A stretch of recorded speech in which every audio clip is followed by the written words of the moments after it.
कि नाम महिमा जितनी कही गई उतनी ही नहीं, उससे भी अनंत गुण थे। बोल तो एकदम सही है, पर उस नाम महात्म्य में हमारी प्रतीति नहीं है, हमारा विश्वास नहीं है।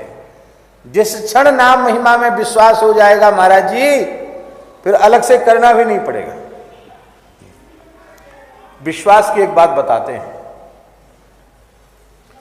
संत कबीरदास जी महाराज बालक थे और आकाशवाणी हुई कि बालक कबीर, तुम श्री स्वामी रामानंदाचार्य जी को अपने गुरु रूप में स्वीकार करो, उनके शिष्य हो जाओ।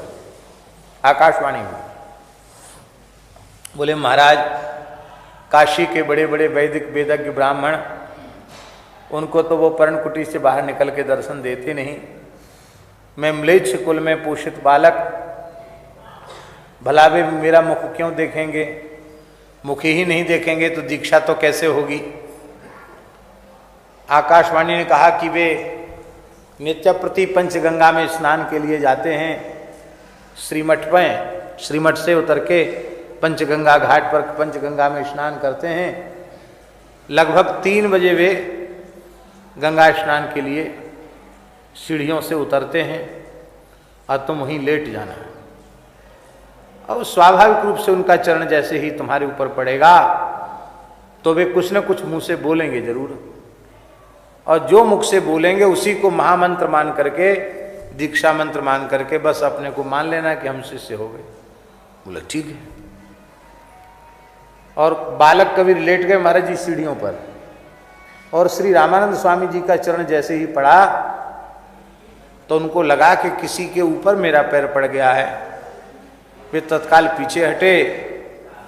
बालक कबीर ने तो साष्टांग प्रणाम किया।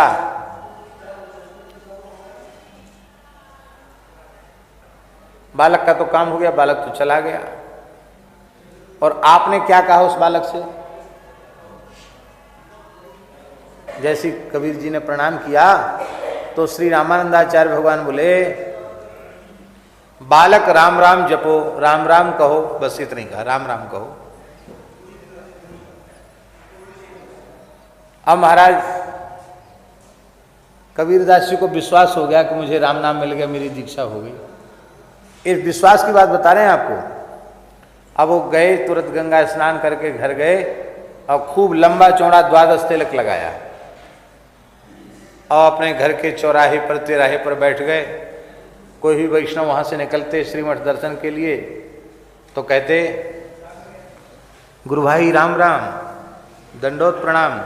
अरे जुलाहे का बालक, तू कब हमारा गुरु भाई बन गया? किसका चेला है? अरे आप ऐसे कहते, किसका चेला है? यतिराज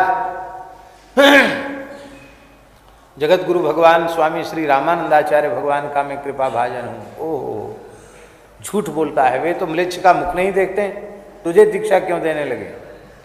काशी में हल्ला मच गया। एक यवन कुल के बालक को स्वामी जी ने शिष्य बना लिया।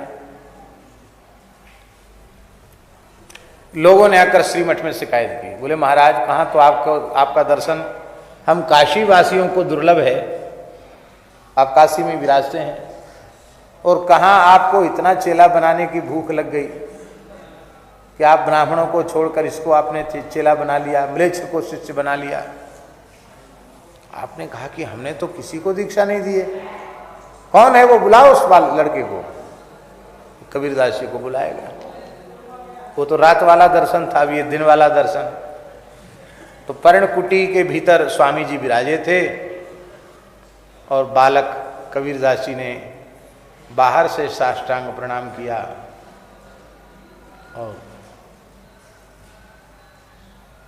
प्रणाम किया और खड़े हो गए श्री कबीरदास जी। स्वामी जी ने पूछा, बालक, हमने तुम्हें दीक्षा कब दी?